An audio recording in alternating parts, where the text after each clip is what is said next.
Morning and welcome, ladies and gentlemen. Well, it's wonderful to have your company on this Monday, Thursday, the 8th of June 2023.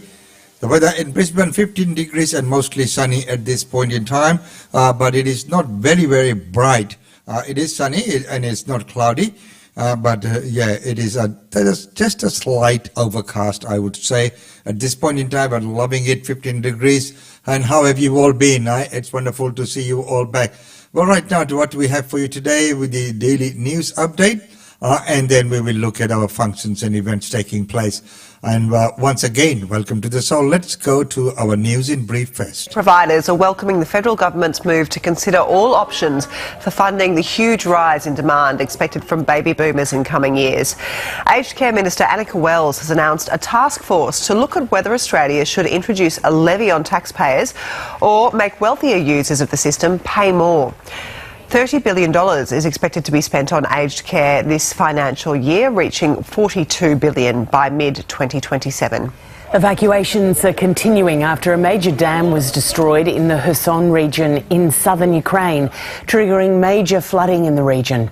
Ukraine's Prime Minister has urged the United Nations, the International Red Cross and other bodies to act immediately to help rescue trapped residents. The federal government will introduce new legislation next week to criminalise the trade and public display of Nazi hate symbols. The bill will ban symbols like the SS logo in physical form and also in online publications promoting Nazi ideology. The Vatican has revealed that Pope Francis has had abdominal surgery to repair a hernia. There were no complications during the 3-hour operation, during which he was under a general anaesthetic. Pope Francis will remain in Rome's Gemelli Hospital for a few days to recover. And Hobart's Dark Mofo Festival officially kicks off today, celebrating its 10th anniversary. Thousands of people are expected to flock to Hobart to take in international and local acts, including the mainstays of the Nude Solstice Swim and the Winter Feast. And what a wonderful event that is, looking at its 10th year. Wonderful congratulations to the organisers. We know it's getting harder and harder every day to organise functions and events of that magnitude. For our next news, this might come as a surprise to many people. There are a quarter of the homes in Eastern Australia bought without loans. How did that happen? It's more common than you might think. So it's 1 in 4 property purchases are now paid for with cash, so no home loans. And as you said, it does equate to a significant amount, over $122 billion per year of property. This is more than before the pandemic, right? It is significantly more. Obviously, during the pandemic, we had that property boom, so prices have gone up, and we've seen, especially during that boom, more transactions taking place, and so that has resulted in an increase in the amount spent on property. What I found fascinating is some of the areas where most cash purchases are made. We've got a map here, so you can have a little look at this. Look at that, Tara, which is a little town in regional Queensland. 78% of properties are being bought with cash. Less in Victoria. Yarram's the top one, 58%. Emmaville there in New South Wales. Then again, a regional. Who is buying these properties for cash?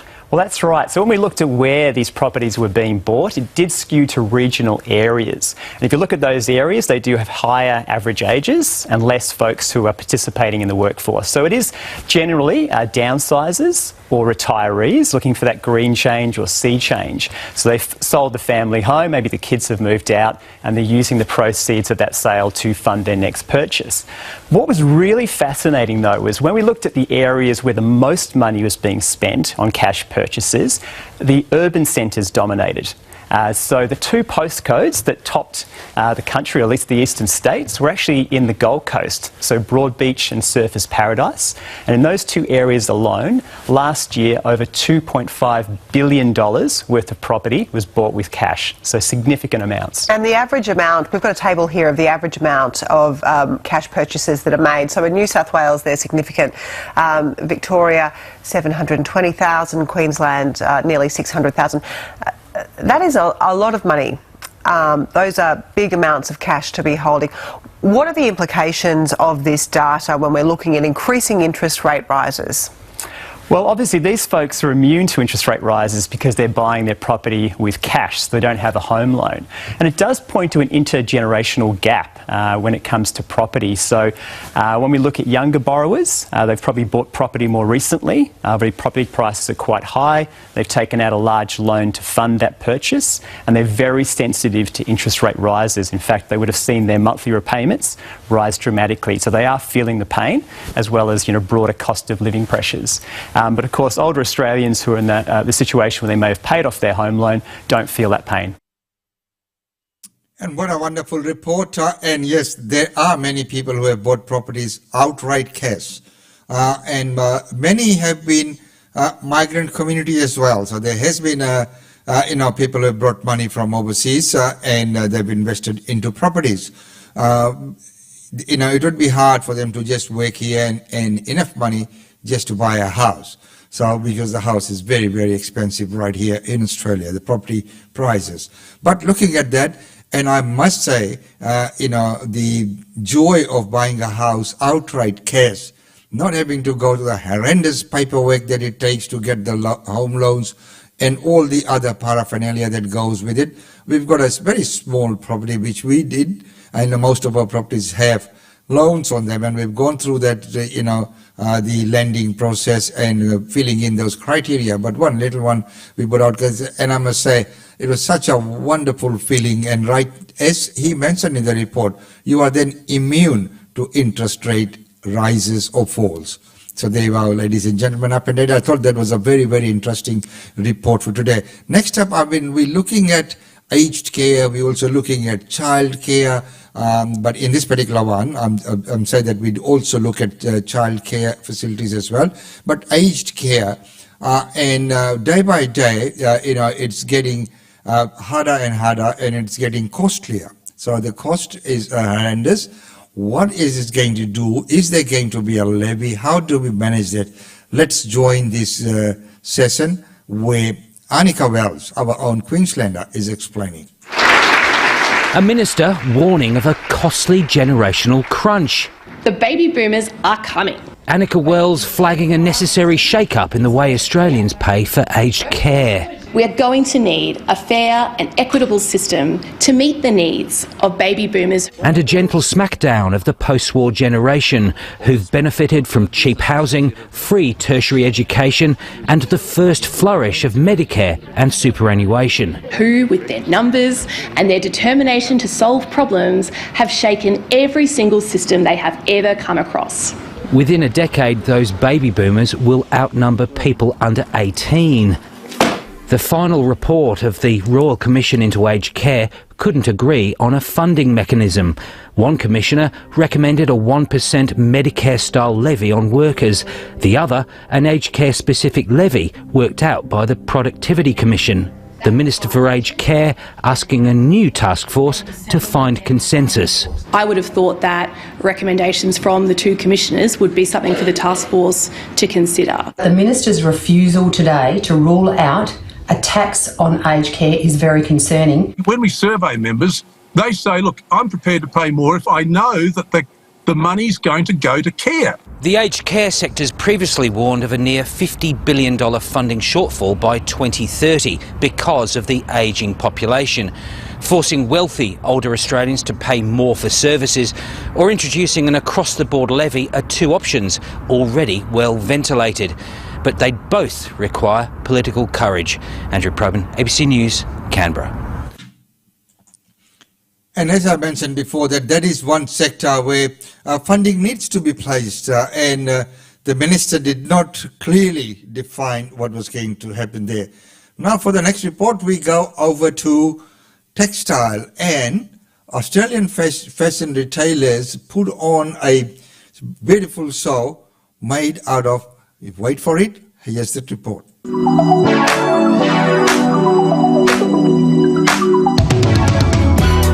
Australia's fashion industry turns heads on the catwalk, but now it's being told to step up to cut waste.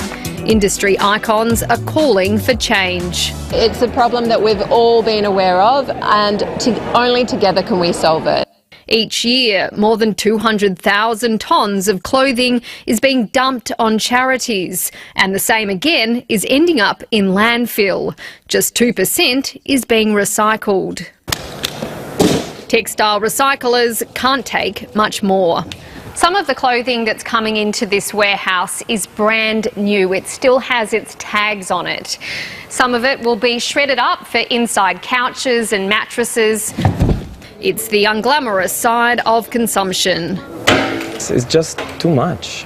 And it's this constant need for new stuff at the lower prices. The fashion industry's body has now launched a voluntary scheme where brands give up 4 cents from every garment they sell towards initiatives like recycling and reuse. We've got a responsibility to lead and we're really comfortable doing that. There is no way on God's earth that Australian consumers are going to object to 4 cents on an item of clothing to stop it going into landfill. 30 companies were approached directly to sign up, but just 6 came on board, leading to threats of tougher regulation. You take charge or I'll do it. This is your 1 year warning. The industry's peak body hopes to get 60% of all brands on board. Amelia Terzon, ABC News. And that was Tanya Plevesek there saying that you take charge, otherwise we'll do it. Meaning if the industry cannot self-regulate, regulations will be passed through legislation. Well, right now, let's go over to the health and concerns of the Khatavra Dam burst right in Ukraine. We're in one of the main streets of Kherson, and you can see here how deep the water is here. People have inflatable dinghies and boats, and that's the way they're rescuing people. President Zelensky said that tens of thousands of residents have been isolated by these floods after that dam blew up. And what we're seeing at this point here is people going out and rescuing people, but also animals. We're seeing cages full of cats. We're seeing dogs getting rescued. We're hearing stories too of people having quite horrific nights on that first night of having floodwaters so high that they had to wait on their roofs. Some even had to wait in trees to be rescued. Now the people here are doing a great job of ferrying people out of their apartments and their homes and rescuing their pets as well. And if you look here, you can see one of the pieces of equipment that they're using to rescue people. It's like one of those aqueducts with massive tyres, and it's ploughing through the water, and the local rescue workers here are using to get out in and out of this water, because this water is filthy. As you can imagine, it's got all kinds of things in it. And they're also really worried about mines. They're worried about mines that may have been laid around the actual dam, that they may have drifted into residential areas. So they're being very careful about what kind of equipment that they're using to rescue people. But this is something we're seeing back and forth, either little dinghies being used here or that big kind of aqueduct to use to help rescue people. And you can hear them on that loudhailer too. You suspect that they're probably telling people, we're coming here to rescue you. If you want to come down, we'll get you.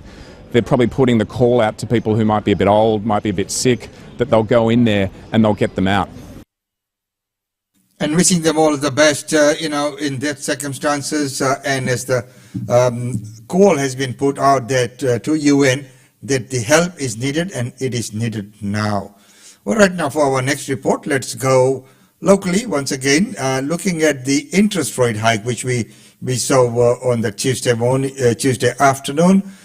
What is it going to do? Is it putting more pressure on households? Could make an argument for the RBA perhaps doing another pause for a month while they waited to see what these figures were. Although that said, there's a lot of information coming out ahead of time that you could have kind of pieced together to see where these figures were roughly going to land. So I don't think that these slow economic growth numbers would have necessarily changed the RBA's decision to go ahead and increase rates yet again to bring us up to over 4%. I think obviously these increases in rates make things really tough for households.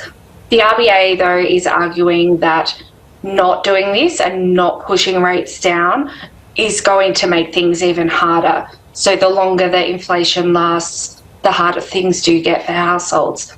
So I think you definitely could make the argument that another pause and doing another wait and see could have been in order here, but I guess this has really been driven by the RBA just being really, really determined to bring that inflation rate back down within a reasonable target. Okay, so what are some of the interesting details behind this GDP figure today? Something that's being discussed pretty extensively is the household saving ratio. Can you tell us how that is calculated and talk us through those numbers? Yeah, so the household savings ratio, it really measures how much of what we have coming in through the door in terms of our income are we putting away in savings? So how much are we not spending? Usually it sits around 6 to 7%. During the height of the pandemic, it spiked up to over 25%. And that's because partly there was so much uncertainty. We wanted to hold on to what income we did have and not spend it. Also, there were limits on what we could spend on, so we couldn't go out to certain places and spend a lot of our money. Following those lockdowns, the savings rate has been falling back towards that normal range of about 6 to 7%. But now we've seen that in this March quarter data, first quarter of this year, savings rate has dropped down to 3.7%. Now that's the lowest that it's been in 15 years since just before the global financial crisis. And this doesn't mean that we're kind of all really happy and willing to spend all this money and having a great time. The reason it's so low is because of these cost of living pressures from both inflation and interest rates, that we're having to spend most of our income and don't really have much left to save. And this is, I think, a fairly critical tipping point, because one of the arguments that the Reserve Bank has been using to be able to keep increasing interest rates is that lots of households did have this savings buffer that was built up during the pandemic. But now we're seeing that savings buffer is really getting eroded away. People are having to use savings to keep up with spending and not being able to build their savings back up. So this is not just a bad sign of where households have been for the last few months, but it's also a pretty bad sign about where spending's going to head. So if we don't have these savings built up and we're needing to spend more and more of what we're earning to keep up with costs of living, we're probably going to pull back on spending even further in the coming months. But is that a fairly promising indicator in terms of inflation pulling back? Yes, and so that's another aspect of what we've seen with today's figures, is that households have really pulled back on discretionary spending. So overall household spending did increase slightly, but that was really driven by the things that we have to buy. So energy and rents, meanwhile eating out and travelling around, that spending has really pulled back. So that is good news for pulling down inflation, and we have seen that prices of goods and those kind of discretionary things that we might be buying has fallen. It's the services, though, where those prices are continuing to rise, and that's really reflecting that these costs of inflation and interest rates is hitting businesses as well as consumers. And so businesses are having to increase the prices of their services. But business investment is actually increasing. It has increased. So business investment increased by 0.2%. I think it is important to note here that that was in this category of business investment that's called machinery and equipment.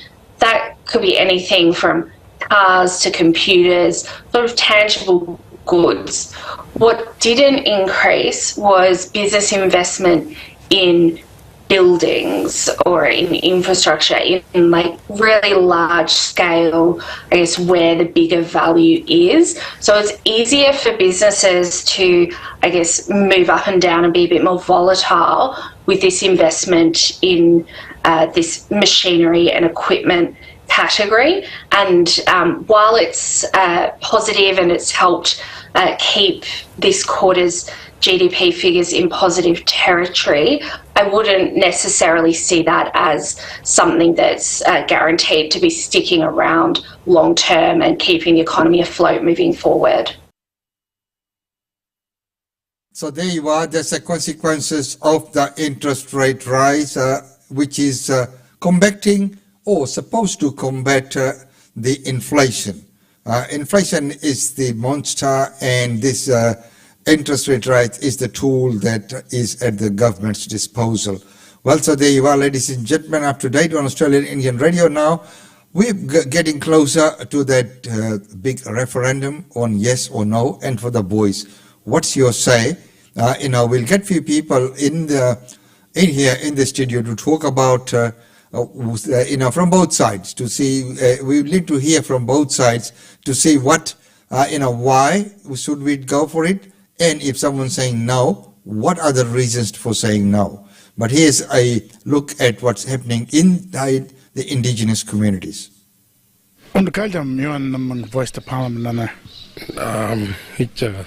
Sometimes while I'm woman on radio, voice you and then I'm gamalang, but eating it would not understand the melon. Each Nanga Margelan on the Malang, you are not going to lap USB. Margelan Ganel. Oh, range came running on Nagalaga Monday afternoon, Pijmal. You on the voice to Parliament and they go beyond the Malang. Marandra, mean, and rather than engaging in Parliament and World Battle, Wigan and where. Because later at Nijan or anything woman, rather than you and the Ganjan Malang life at Nagan and Nijak. On the Bagana and politician Maran Pinimalang. Right, it's eating a langan. Tarion Brandon, you and the one English and I'll forwarding a bite out the eye. Rather than Nantamalim Nanak, you never Nanak, Lakan. English lang, get English a kite. What I teach in a harpen mapalom. Each. I didn't do Malang like community map or now Resilient Kitchen. Like what about like Nangala, like Edina Gonala, Walbury Bago, Pinjar Bago, or Nedlam, Nijagaranda. And I'm marking and I'm translating. I put my way to know. Like someone from like Nampopanya. Like Popanya. Someone found on a quay pang kitchen in the Mara. You gotta have regional representatives like and because engagement everywhere, all over Australia there's different languages and you need that representative that can and world English and gotta translate like and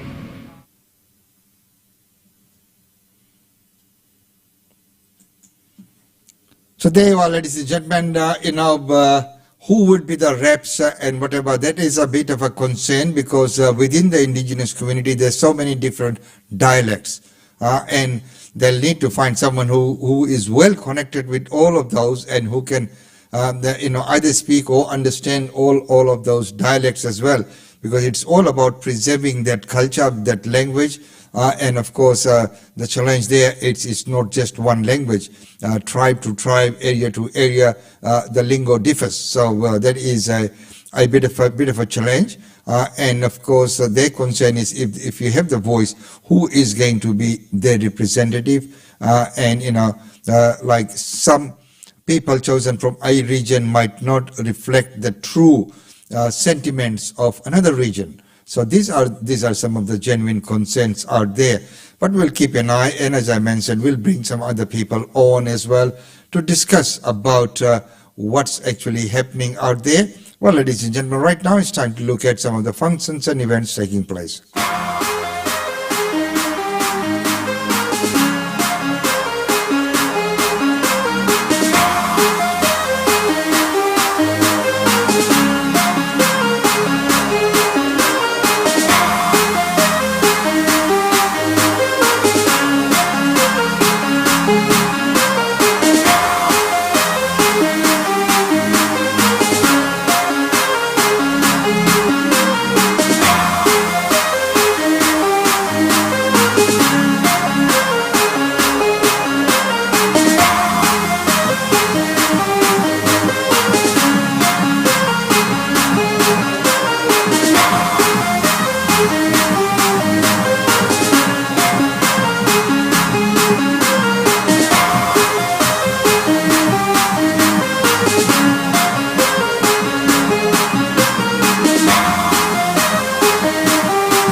There you are, ladies and gentlemen. Welcome on Australian Indian Radio. Well, it's time right now to say goodbye from the show.